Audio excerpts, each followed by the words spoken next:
Hello everyone, welcome to the new session of biomolecules part 1। तो आज इस session में हम स्टडी करेंगे कार्बोहाइड्रेट्स के बारे में, ठीक है।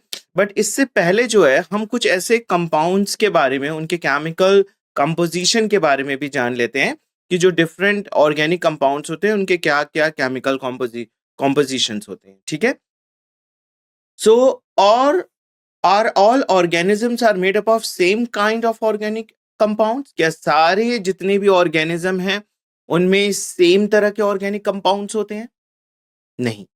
Living organism are primarily composed of complex organic molecules which are rich in carbon and hydrogen. तो ज्यादातर आप ऑर्गेनिक ऑर्गेनिज्म में देखेंगे कि जो उनका प्राइमरी जो कंपोजिशन है वो जो है वो ज्यादातर कार्बन और हाइड्रोजन से मिलकर बना है ना। So these elements are the building blocks of life that forms the protein, carbohydrates, lipids and nucleic acid.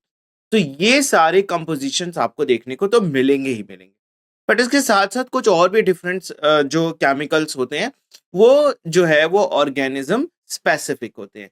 लेकिन ये जितने भी हैं, जैसे आप प्रोटीन सभी ऑर्गेनिज्म में आपको देखने को मिलेगा ही मिलेगा, कार्बोहाइड्रेट्स ये भी आपको देखने को मिलेगा, लिपिड्स और न्यूक्लिक एसिड तो होते ही, ठीक है।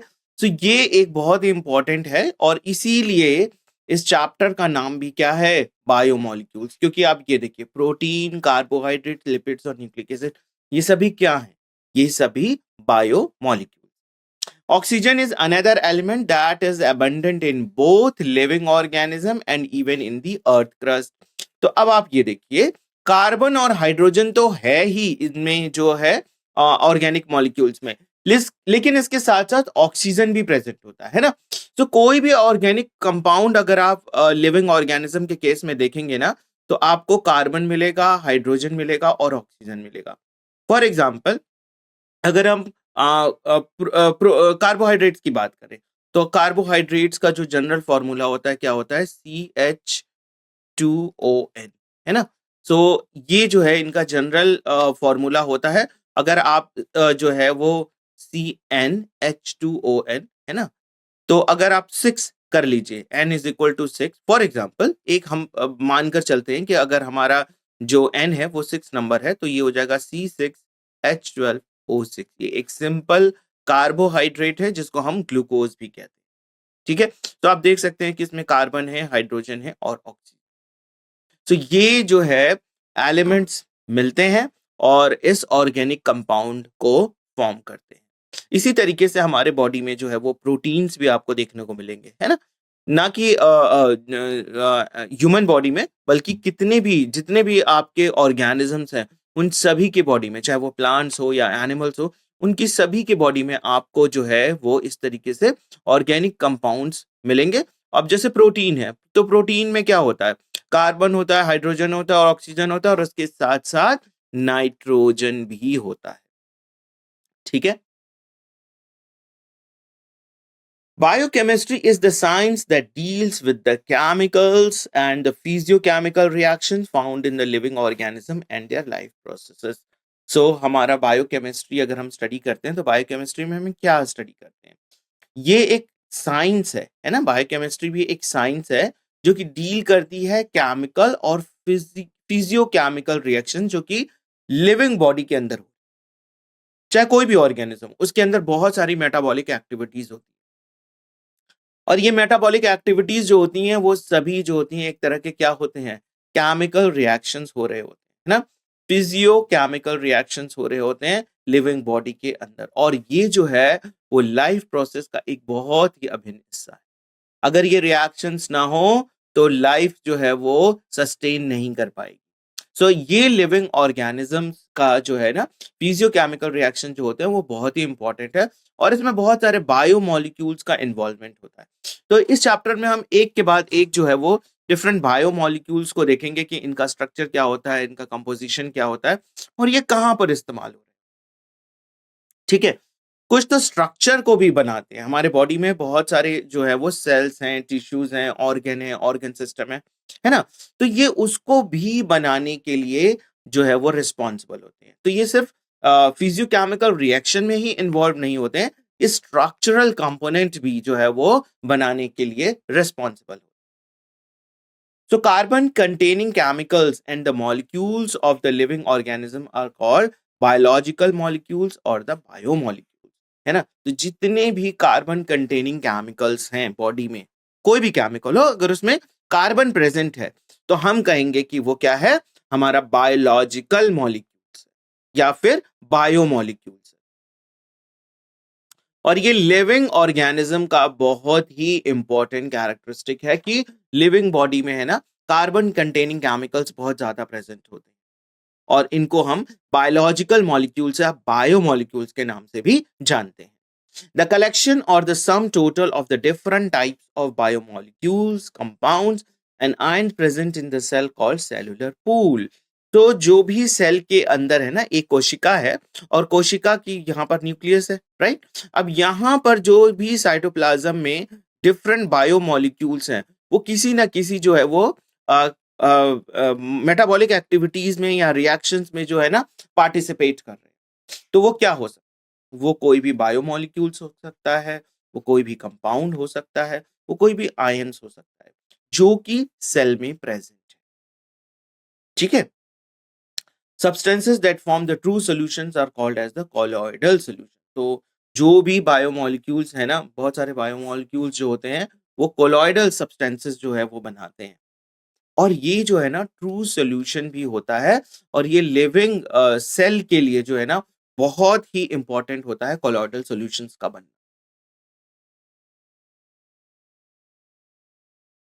Chemicals of the cellular pool are of two type, है ना।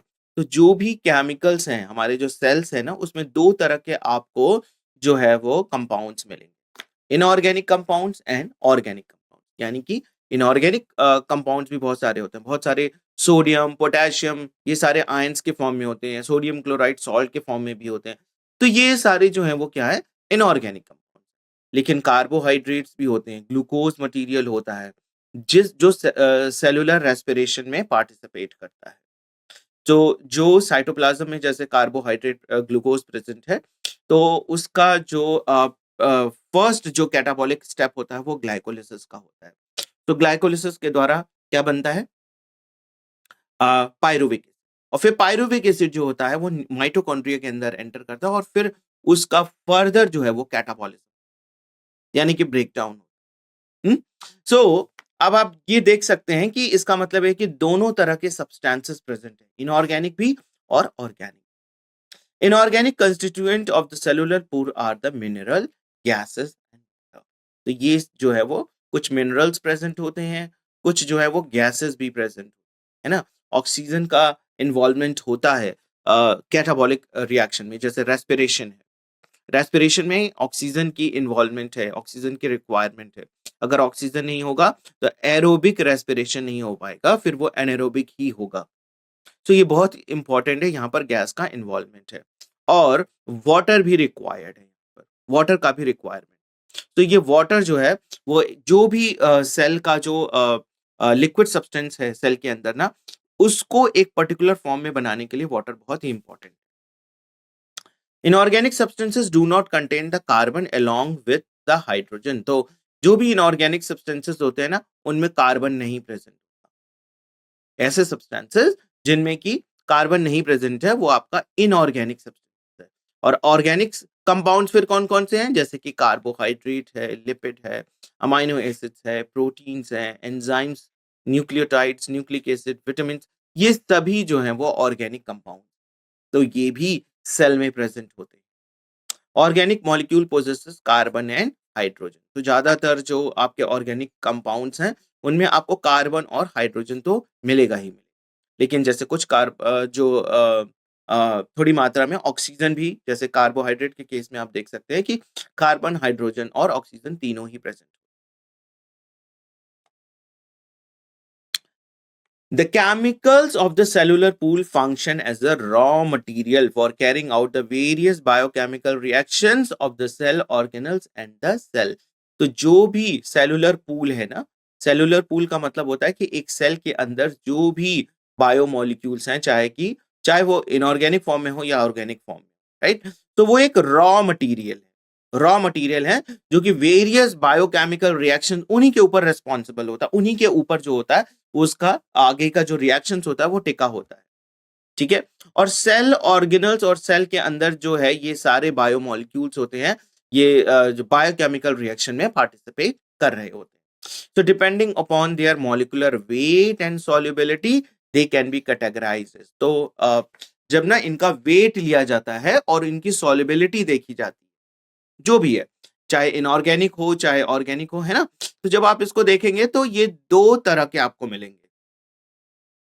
एक जो है वो कहलाता है आपका मैक्रोमोलिक्यूल, है ना, ये कहलाता है मैक्रोमोलिक्यूल, जिसका लो मॉलिक्यूलर वेट, है ना, इन बिटवीन 18 टू 800 के करीब होता है, मॉलिक्यूलर वेट के ऊपर डिपेंड होता है, इसीलिए इसको माइक्रो मॉलिक्यूल्स भी कहा जाता है।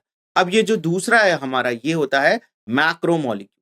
मैक्रो मतलब बड़ा, है ना, और माइक्रो मतलब छोटा।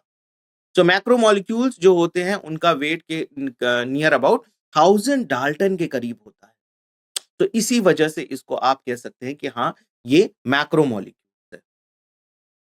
सो अब ये देखिए, मैक्रो मॉलिक्यूल्स के अंतर्गत हमारे कौन कौन से आते हैं। सो 4 क्लासेस होती हैं मैक्रो मॉलिक्यूल्स के अंतर्गत, जो है कि है कार्बोहाइड्रेट, प्रोटीन्स, लिपिड्स और न्यूक्लिक एसिड। ये चारों जो बहुत ही इंपॉर्टेंट जो बायोमोलिक्यूल्स हैं किसी भी लिविंग बॉडी के अंदर, है ना, ये किस में आते हैं, ये आते हैं आपके मैक्रो मॉलिक्यूल्स, ये macro molecules. Except lipid, other macromolecules are formed by the polymerization of subunits called। तो अब ये देखिए, चाहे कार्बोहाइड्रेट हो, चाहे प्रोटीन हो और चाहे न्यूक्लिक एसिड हो, इसमें जो होता है ना मोनोमर्स होते हैं। मोनोमर्स का मतलब होता है कि एक चीज बार बार रिपीट हो रही है। जैसे कि आप बीडेड स्ट्रिंग स्ट्रक्चर देखते होंगे ना, मोती की माला, उसमें क्या होता है कि इस तरीके से मोती जो होती है वो रिपीटेड होती है, और ये जो पूरी इस तरीके से मोती जब स्ट्रिंग में इस तरीके से पिरोई रहती है, तब वो जाकर पूरी एक माला बन जाती है। इसी तरीके से जो है, ये जो कार्बोहाइड्रेट, प्रोटीन्स और न्यूक्लिक एसिड है, इनमें भी जो है ना ये एक मोनोमर होता है।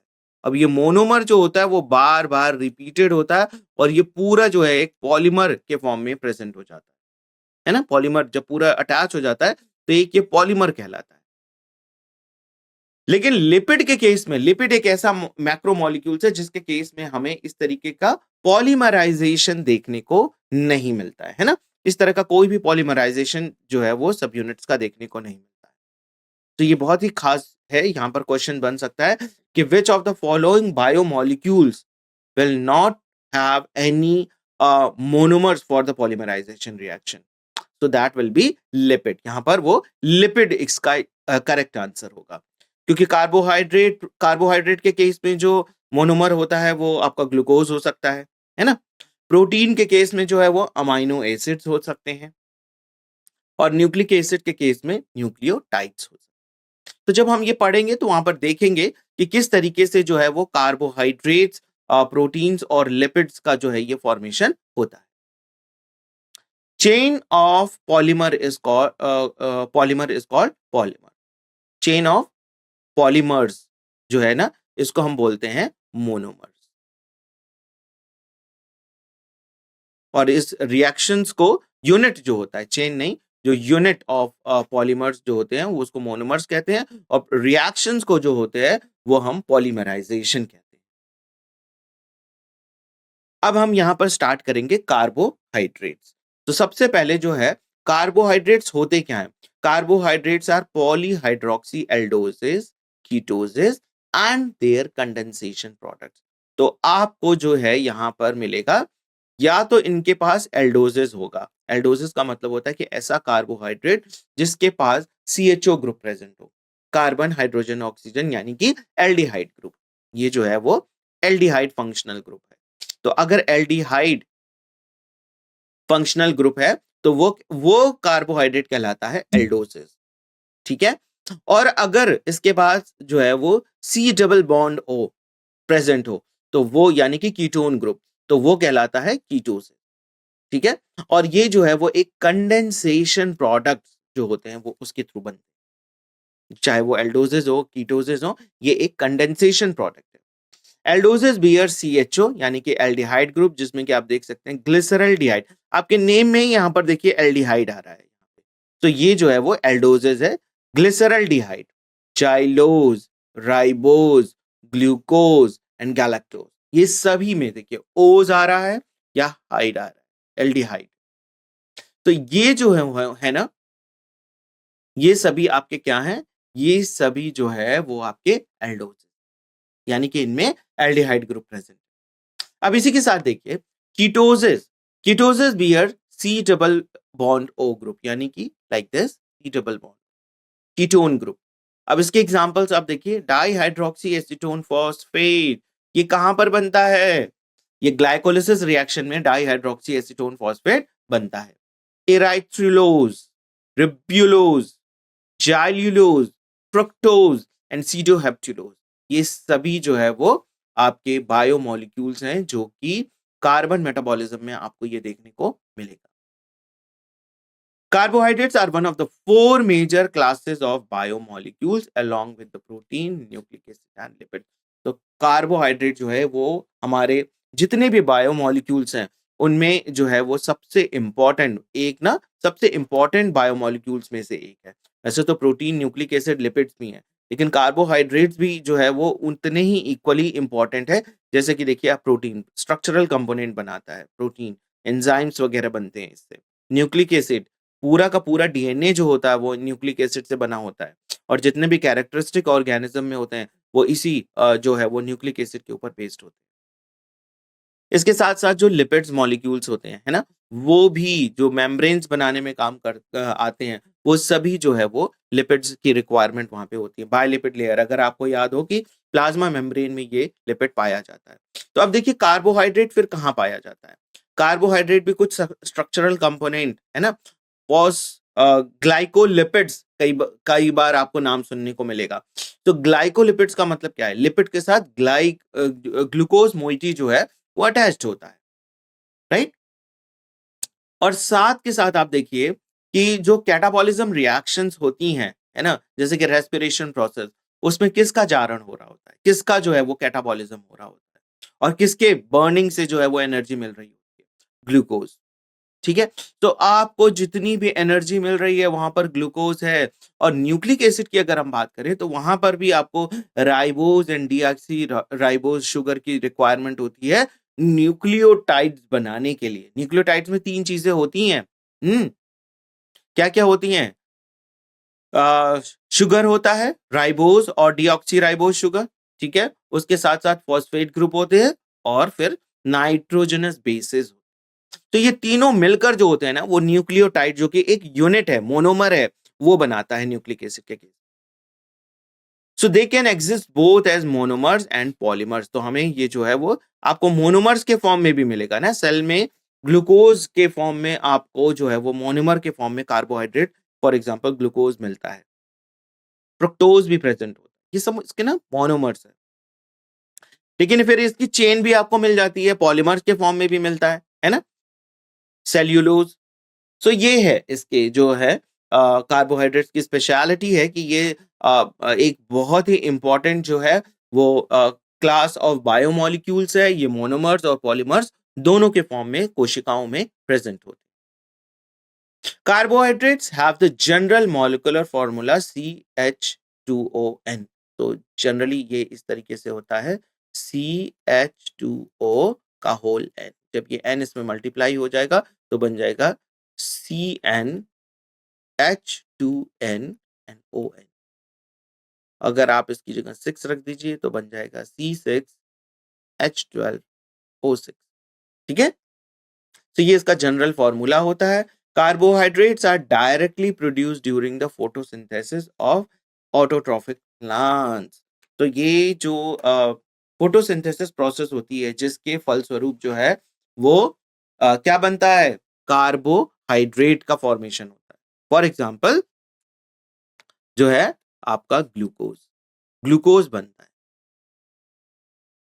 ठीक है, फोटोसिंथेसिस के फलस्वरूप जो है आपकी अगर फोटोसिंथेसिस देखिए तो उसमें दो रिएक्शन दो तरह के होते हैं, light reaction and dark reaction. तो लाइट रिएक्शन में जो भी आपके एनर्जी की रिक्वायरमेंट होती है ना वो यहाँ पर बन जाती है, और जो रिड्यूस्ड कोएंजाइम है वो भी बन जाता है NADH।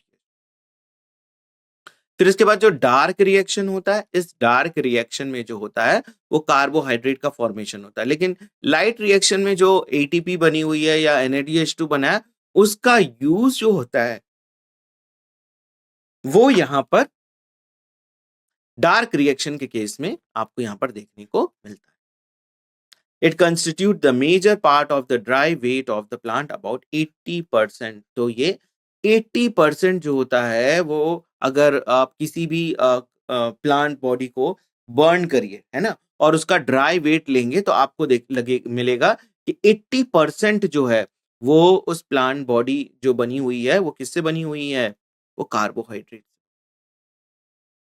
क्योंकि प्लांट बॉडी में एक चीज बहुत इंपॉर्टेंट है कि उसमें जो है आपको देखने को मिलता है सेल वॉल। सेल वॉल एक पॉलीमर के फॉर्म में प्रेजेंट है प्लांट्स के अंदर, और वो जो बनता है वो किससे बनता है, कार्बोहाइड्रेट से। एक पॉलीमराइज्ड कार्बोहाइड्रेट है। तो carbohydrates are also called as saccharide, as a sugar is the basic component, है ना। अब हम यहाँ पर कार्बोहाइड्रेट शुरू करेंगे, तो इसमें सबसे पहले जो हम स्टडी करेंगे वो करेंगे मोनोसैकेराइड्स के बारे में, है ना, मोनोसैकेराइड्स के बारे में। तो sugar is a simple carbohydrate monomer which cannot be hydrolyzed further into smaller component। तो अब ये जो मोनोसेकेराइड्स है ना, ये मोनोमर के फॉर्म में होते हैं। अब ऐसा नहीं है कि ग्लूकोज को आप ब्रेक करके इससे छोटा जो है वो कार्बोहाइड्रेट बना सकते, नहीं, ये जो है वो मोनोमर है, और ये जो है वो सबसे छोटा कह सकते हैं कि कार्बोहाइड्रेट के फॉर्म में है। वैसे तो ये 6 कार्बन जो है वो मोनोमर है, वैसे आपके 4 कार्बन, 3 कार्बन और 5 कार्बन शुगर भी प्रेजेंट होते हैं, है ना। सो यहाँ पर जो है वो आपका जो ये मोनोमर जो है वो इससे छोटा कोई भी मोनोमर हो, कार्बोहाइड्रेट का कोई भी मोनोमर हो, इससे मोनोमर को ब्रेक करने पर आपको इससे छोटा जो है वो कंपोनेंट नहीं मिलेगा। They have a general formula CnH2n, ये हमने ऑलरेडी पिछले स्लाइड में डिस्कस कर लिया था कि जो जनरल फॉर्मूला होता है वो कार्बोहाइड्रेट का वो क्या होता है, CnH2n H2NON के बराबर होता है। और डिपेंड करता है कि number of carbon atoms monosaccharides में क्या क्या है। इसमें देखिए ट्राइओजेस, यानी कि 3 कार्बन जो होते हैं जब प्रेजेंट होते हैं कार्बोहाइड्रेट में तो हम उसको ट्राइओजेस कहते हैं। टेट्रोजेस जब 4 कार्बन कंपाउंड होते हैं, है ना, 4 कार्बन का बना होता है तो हम उसको टेट्रोजेस कहते हैं। 5 कार्बन का बना होता है पेंटोजेस, जैसे राइबोज शुगर, है ना, एंड डीऑक्सी राइबोज शुगर, ये दोनों ही जो है वो पेंटोजेस के एग्जांपल्स हैं। हेक्सोजेस, आपका ग्लूकोज जो है और फ्रक्टोज जो है वो सबसे अच्छा जो है वो उसके एग्जांपल है। हेप्टोजेस, सीडो हेप्टुलोज, है ना, सीडो हेप्टुलोज जो है वो 7 जो है वो कार्बन कंटेनिंग कार्बोहाइड्रेट के फॉर्म। तो ये मोनोसैकेराइड्स है। अब आप किसी भी मोनोसैकेराइड्स को ना फर्दर ब्रेक डाउन करके उससे छोटा जो है वो कार्बोहाइड्रेट्स नहीं बना सकते।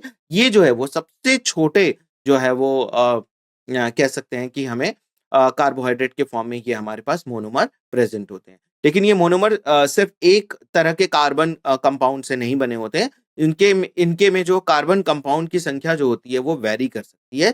जैसे 3 की हो सकती है, 4 की हो सकती है, 5 की हो सकती है, 6 की हो सकती है और 7 की भी हो सकती है।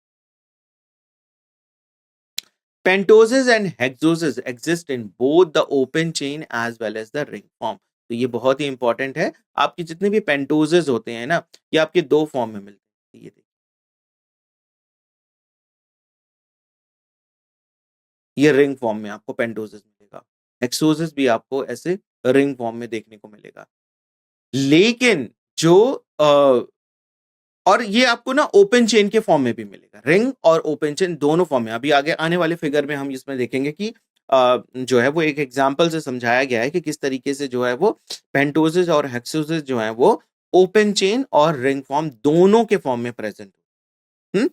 There are 2 types of ring forms, अच्छा, रिंग भी जो होती है ना, अब रिंग वाला जो स्ट्रक्चर है कार्बोहाइड्रेट का, वो दो तरह का रिंग प्रेजेंट हो सकता है, पायरोनोज एंड फ्यूरोनोज, है ना। पायरोनोज हैज अ हेक्सागोन स्ट्रक्चर। तो पायरोगोन जो है ना, आपको इस तरीके से हेक्सागोन स्ट्रक्चर मिलेगा, हैविंग 5 कार्बन एंड 1 ऑक्सीजन, जिसमें कि ये भी कार्बन, ये भी कार्बन, ये भी कार्बन, ये भी कार्बन, लेकिन ये वाला जो होगा वो ऑक्सीजन होगा। जबकि फ्यूरोनोज में जो है वो पेंटागन स्ट्रक्चर मिलता है, जिसमें कि आपके 4 जो है वो कार्बन होंगे, ये कार्बन, ये कार्बन, ये कार्बन, लेकिन ये वाला जो है वो ऑक्सीजन होगा। तो डिपेंड करता है कि कितने तरह के जो है ना उसमें कार्बन प्रेजेंट हैं, तो उस हिसाब से ये जो रिंग स्ट्रक्चर होता है वो प्रेजेंट होता है। तो यहाँ पर आपको दो चीज बहुत ही इंपॉर्टेंट है समझना, कि जो है वो हमें जो कार्बोहाइड्रेट मिलते हैं वो आपके जैसे पेंटोजेस और हेक्सोजेस हैं, खास तौर से ये ओपन चेन में भी प्रेजेंट है, और दूसरा जो है वो रिंग फॉर्म के स्ट्रक्चर में भी प्रेजेंट है ना। आपको ओपन भी मिलेगा और रिंग में भी मिलेगा। लेकिन अगर रिंग रिंग स्ट्रक्चर को हम कंसिडर कर रहे हैं, रिंग को अगर हम देखें, तो आपको इसमें दो चीज मिलेगी, पायरोनोज एंड फ्यूरोनोज।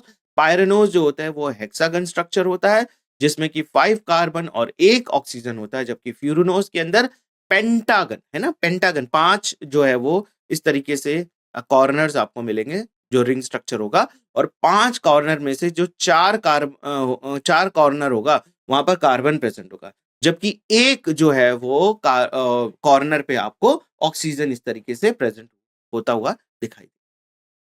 तो अब यहां पर हम देखते हैं, ये देखिए जो है ये हेक्सागन यहां पर दिखाया गया है ना।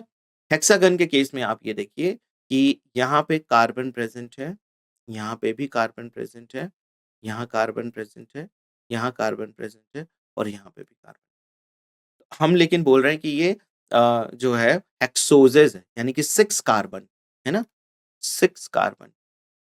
पर हमने तो यहाँ पे रिंग में 5 ही कार्बन देखे, रिंग में 5 कार्बन और एक रिंग में ऑक्सीजन प्रेजेंट होता है, तो वो फ्यूरोनोज कहलाता है, फ्यूरेनोज, है ना। अब ये देखिए 1 2 3 4 5 और छठवां कार्बन जो है वो 6 कार्बन जो है वो ये वाला है, देख सकते हैं आप, ये है ग्लूकोज। अब यही देखिए पायरेनोज के फॉर्म में प्रेजेंट है, फ्रुक्टोज जो है वो ये देखिए 1 2 3 4। हम्म। अब यहां पर देखिए 4 कार्बन जो है वो रिंग में है और एक ऑक्सीजन है, लेकिन हम तो कह रहे हैं कि ये 6 कार्बन स्ट्रक्चर है।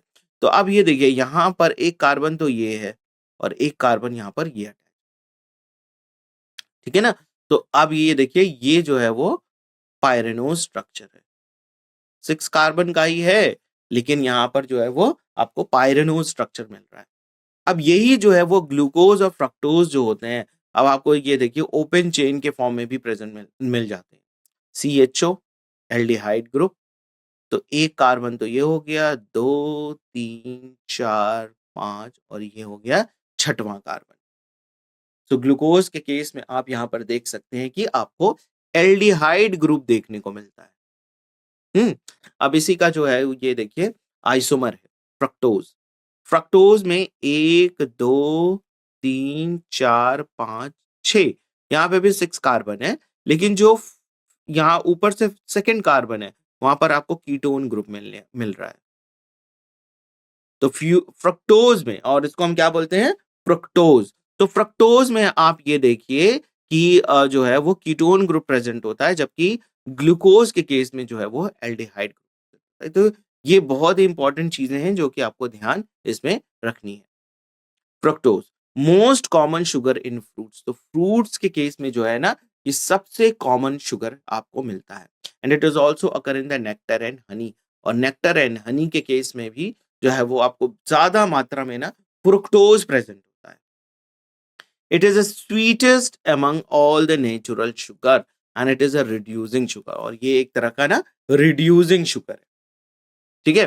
तो फ्रक्टोज, अब आप ये देखिए ट्रांसपोर्ट जब होता है ग्लूकोज बनता है ना, फोटोसिंथेसिस के द्वारा क्या बनता है,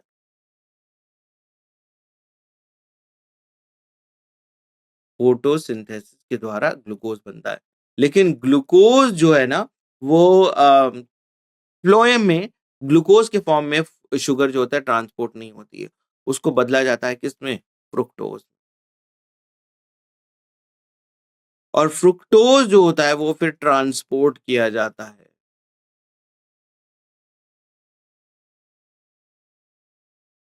ठीक है, सो फ्रुक्टोज जो है वो चेंज हो जाता है, ग्लूकोज से फ्रुक्टोज का फॉर्मेशन होता है और उसके बाद जो है वो ट्रांसपोर्ट होता है फ्लोएम के द्वारा। और ये जो है वो एक तरह का कॉमन शुगर जो कि फ्रूट्स में आपको देखने को मिलता है ना? फ्रुक्टोज सबसे कॉमन शुगर है फ्रूट्स के केस में, और ये नेक्टर और हनी के केस में भी इसमें बहुत ज्यादा मिठास होती है। इसीलिए देखिए, जो भी फ्रूट्स होते हैं, मीठे फल होते हैं, उसमें आपको फ्रुक्टोज मिलेगा। जो नेक्टर है और हनी है, उसमें भी आपको फ्रुक्टोज मिलेगा। ठीक है, और ये सबसे जो स्वीट शुगर नेचुरल फॉर्म में हमें मिलती है, उसमें भी आपको शुगर ही मिलता है, और ये रिड्यूसिंग शुगर है, ये आपको ध्यान रखना है। इसके बाद है हमारा ओलिगोसैकेराइड। मोनोसैकेराइड के बाद oligosaccharide. So bonding of one sugar to another sugar by the covalent glycosidic bond to form a large molecule results in oligosaccharide, है ना? सो यहाँ पर देखिए, कोवेलेंट ग्लाइकोसिडिक बॉन्ड, ये जो दो ग्लूकोज मॉलिक्यूल, या ये कह सकते हैं कि जो भी दो मोनोमर्स हैं, उनके बीच में जो बॉन्डिंग हो रही है वो किस तरह की हो रही है? वो है ग्लाइकोसिडिक बॉन्ड। ग्लाइकोसिडिक बॉन्ड के फॉर्म में हो रही है। ठीक है, so bonding of one sugar to another sugar by the covalent glycosidic bond to form a large molecule result, और इस तरीके से ना पूरी चेन आपको लंबी सी मिल जाती है, और इसको हम क्या बोलते हैं? ओलिगोसैकेराइड्स को हम बोलते हैं oligosaccharides. Oligosaccharides contain 2 to 9 units of monosaccharides. ये जो है ना, ओलिगोसैकेराइड जो होती है वो 2 से लेकर 9 यूनिट ऑफ मोनोसैकेराइड्स आपको यहाँ पर देखने को मिलेंगे। 2 से 9 आपको देखने को मिलेंगे। ग्लाइकोसिडिक बॉन्ड में आप ये देखिए, OCOC लिंकेज आपको देखने को मिलेगा between carbon 1 of one sugar and hydroxyl group of another sugar, यानी कि फर्स्ट कार्बन, पहला कार्बन, यहाँ पे हमारा शुगर 1 है। शुगर 1, शुगर 1 का जो फर्स्ट कार्बन है, ठीक है, और ये हमारा शुगर 2 है, उसका जो OH ग्रुप है, उनके बीच में ये बॉन्डिंग, और इस तरह के बॉन्डिंग जो कि CO और C के फॉर्म में अगर आपको मिल रहा है, तो आप कहेंगे कि ये क्या है? ये जो है आपका ग्लाइकोसिडिक लिंकेज।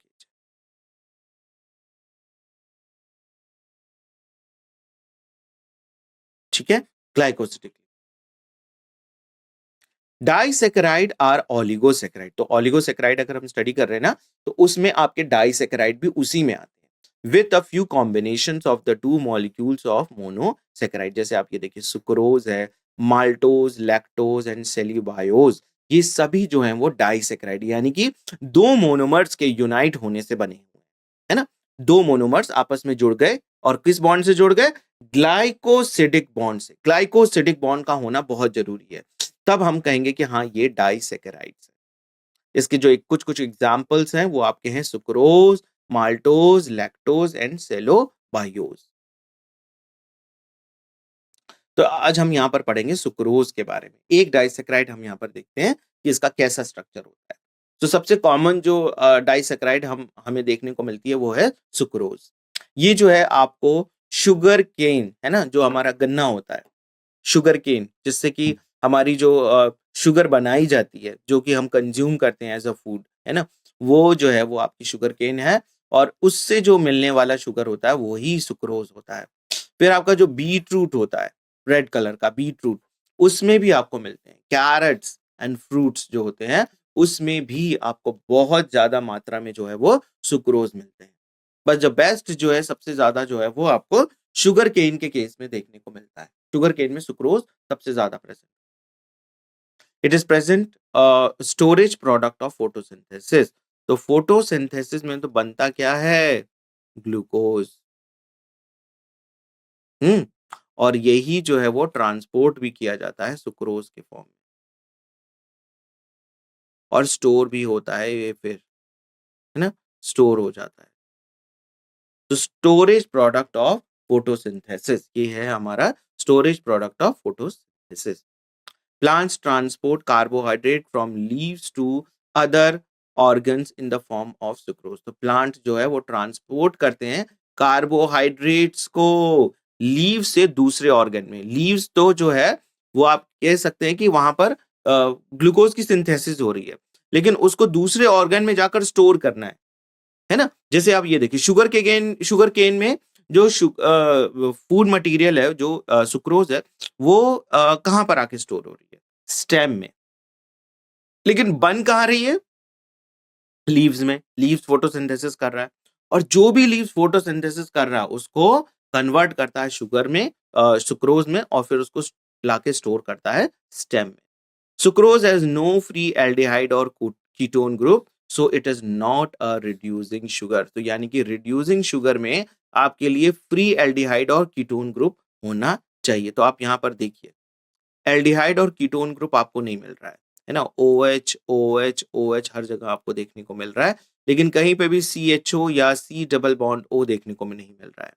तो ये जो है, अब ये भी देखिए, ये C डबल बॉन्ड नहीं है, यहाँ पर C है, ये O है, और यहाँ पर ये C डबल बॉन्ड हो, ऐसा कोई ग्रुप आपको देखने को नहीं मिल रहा है, और ना ही CHO। तो ये जो है वो नॉन रिड्यूसिंग शुगर है, नॉन रिड्यूसिंग शुगर। ठीक है? तो ये देखिए, अब आप यहाँ पर ग्लाइकोसिडिक लिंकेज, ये जो लिंकेज है वो है आपका glycosidic linkage,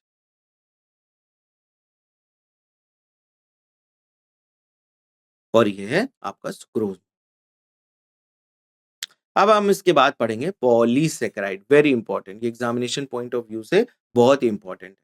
They are complex carbohydrate which are formed by polymerization of large numbers of monosaccharides monomers, है ना? तो ये जो है वो कॉम्प्लेक्स कार्बोहाइड्रेट्स होते हैं, और ये बनते कैसे हैं?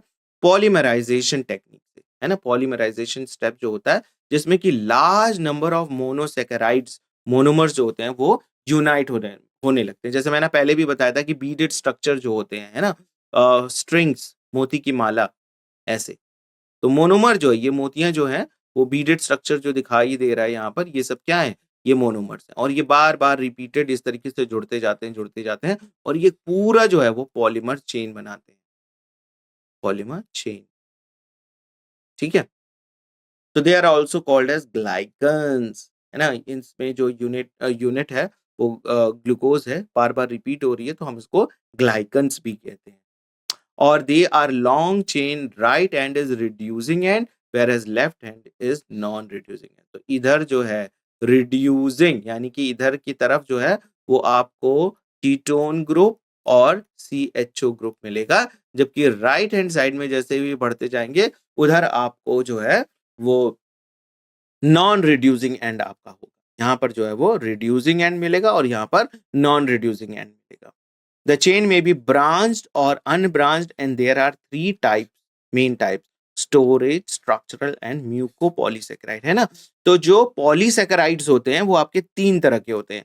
कुछ तो स्टोर करते हैं, कुछ जो स्ट्रक्चरल कंपोनेंट बनाते हैं, और कुछ जो है वो म्यूकोपॉलीसेकेराइड्स के फॉर्म में होते हैं। तो अब आप ये देखिए, जो स्टोरेज वाला जो है वो कौन सा है ना? Food storage polysaccharides, they serve as a reserve food. Body में फूड को स्टोर करके रखते हैं, जिसमें कि दो आपके मेन पॉलीसेकेराइड्स हैं, स्टार्च एंड ग्लाइकोजन, है ना? तो स्टार्च और ग्लाइकोजन जो होते हैं वो आपके मेन जो है वो स्टोरिंग जो है वो पॉलीसेकेराइड के नाम से जाने जाते हैं। तो स्टार्च जो है कि बहुत ही important, examination point of view से ये बहुत ही इंपॉर्टेंट कंपोनेंट है। It is a storage form of polysaccharide in plant. तो प्लांट में जो है वो अगर कार्बोहाइड्रेट किसी फूड के फॉर्म में पॉलीसेकेराइड स्पेशली स्टोर होता है तो वो है starch. It is a polyglucan homopolysaccharide and it is formed as an end product of photosynthesis, है ना? तो जब बहुत मात्रा में ग्लूकोज फोटोसिंथेसिस के द्वारा बन जाती है, तो अब इसकी जरूरत अभी नहीं है, प्लांट को है जरूरत, लेकिन अभी नहीं है। तो ये इसको क्या करेगा, स्टोर करेगा, है ना। तो स्टोर किस फॉर्म में करता है, ये स्टोर करता है स्टार्च के फॉर्म, है ना। तो स्टार्च के फॉर्म में जो है ये स्टोर कर लिए जाते हैं। तो अब इसके जो है आप कंपोनेंट देख सकते हैं, यहाँ पर ये देखिए इस स्टार्च को दर्शाया गया है ये इस तरीके से, चेन के फॉर्म में भी होते हैं कुछ, और लॉन्ग इस तरीके से, पहले फर्स्ट चेन होती है, देन उसी से अटैच साइड चेन्स होती है। तो they are stored in chloroplast और the special leucoplast called amyloplast. तो ज्यादातर जो है ये पहले तो क्लोरोप्लास्ट में भी स्टोर होते हैं कुछ स्टार्च, लेकिन जो है मेन जो इनका स्टोरिंग ऑर्गन अगर हम बात करें तो एक तरह का प्लास्टिड है जिसको हम ल्यूकोप्लास्ट कहते हैं, है ना, जिसमें फूड स्टोर होता है। और ये जो है अगर स्टार्च स्टोर हो रहा है तो उसको हम एमाइलोप्लास्ट कहते हैं, ऑयल अगर स्टोर हो रहा है तो एलायोप्लास्ट कहते हैं, ठीक है।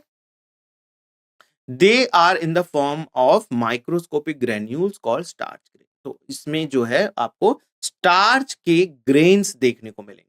Starch consist of two component, amylose and amylopectin. तो आपको एमाइलोज और एमाइलोपेक्टिन जो है वो स्टार्च में के दो कंपोनेंट है। अब एमाइलोज जो होता है वो फॉर्म होता है continuous straight but helically arrange chain where each turn contain about 6 glucose unit. यानी कि हर जो टर्न होता है ना इस तरीके से, इसमें 6 जो है वो ग्लूकोज के मॉलिक्यूल्स होते हैं। हर टर्न में आपको 6 ग्लूकोज मॉलिक्यूल्स इस तरीके से देखने को मिले। The successive glucose unit are linked by 1,4 alpha linkage. और दोनों जो है ना सक्सेसिव ग्लूकोज यूनिट के बीच में जो लिंकेज जो होता है ना वो किस तरह, कौन सा लिंकेज कहलाता है, 1,4 अल्फा लिंकेज के नाम से जाना जाता है, ठीक है।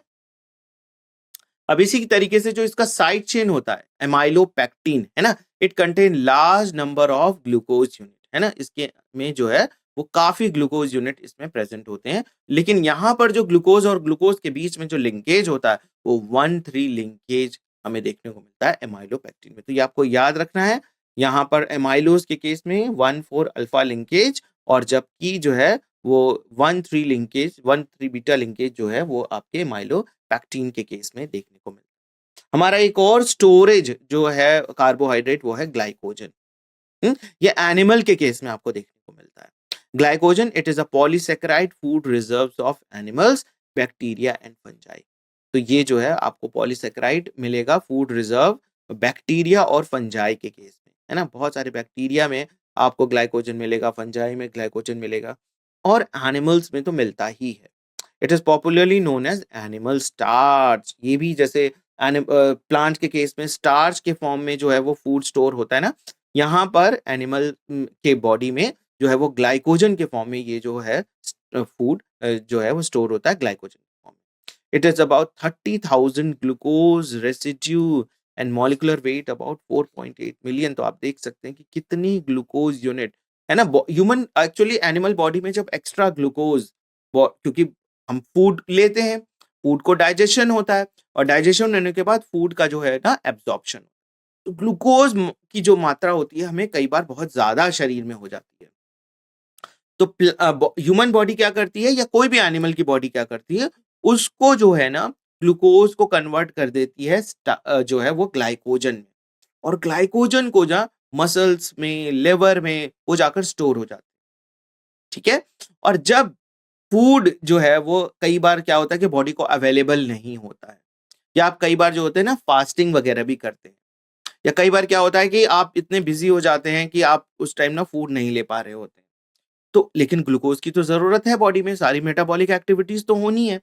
तो उस दौरान क्या होता है कि ग्लाइकोजन को कन्वर्ट किया जाता है ग्लूकोज दोबारा वापस से, है ना। तो ये स्टोर करके रख लिया है, जैसे ही बॉडी को जरूरत होती है ग्लाइकोजन को स्टोर कन्वर्ट कर लिया जाता है ग्लूकोज में, और फिर वो मेटाबॉलिक एक्टिविटीज में participate.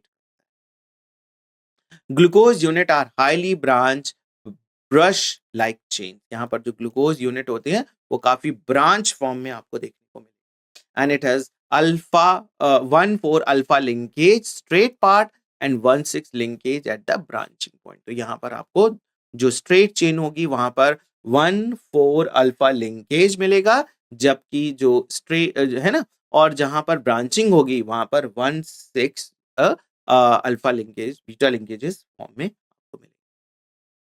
Structural polysaccharide, so they form the structural framework of the cell wall in the plants and skeleton in animals। तो इसमें आपका क्या होता है, सेल्यूलोज भी आता है ना, सेल्यूलोज, और दूसरा जो है वो काइटिन भी आता है। Structural polysaccharide found in the exoskeletons of arthropod. तो आर्थ्रोपोड की बॉडी में जो है ना आपको एक्सोस्केलेटन के फॉर्म में ये मिलता है। काइटिन जो होती है, जितने भी आर्थ्रोपोड्स हैं उनकी जो बॉडी किससे बनी हुई है, काइटिन की बनी हुई है, और उनके बॉडी के अंदर कोई स्केलेटन नहीं होता, यही जो होता है वो एक्सोस्केलेटन के फॉर्म में प्रेजेंट होता है। और फंजाई की जो सेल वॉल होती है वो भी किससे बनी हुई है, काइटिन की बनी हुई है। तो आप देख सकते हैं कि यहाँ पर जो है वो स्ट्रक्चरल कंपोनेंट के फॉर्म में है। जो बेस्ट है जो स्ट्रक्चरल कंपोनेंट, वो देखिए सेल्यूलोज है। Cellulose one of the most abundant biomolecules जो है वो प्रेजेंट है अर्थ पे। Cellulose is also a linear polysaccharide, but it consists of repeating unit of beta glucose linked together by beta 1,4 glycosidic bond, है ना। अब इसके बाद आता है म्यूकोस सब्सटेंसेस।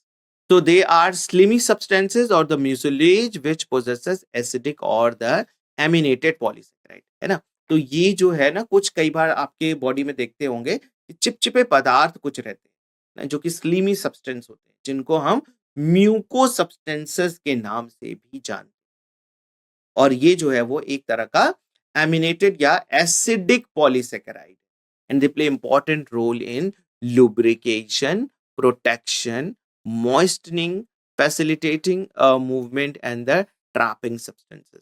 तो ये कई बार ना आप देख सकते हैं कि lubrication के लिए इस्तेमाल होते हैं बॉडी में, प्रोटेक्शन, बॉडी को प्रोटेक्ट करने के लिए इस्तेमाल किए जाते हैं, मॉइस्चरिंग है ना, कई जगह मॉइस्चर की जरूरत होती है, ड्राइनेस की नहीं जरूरत होती है।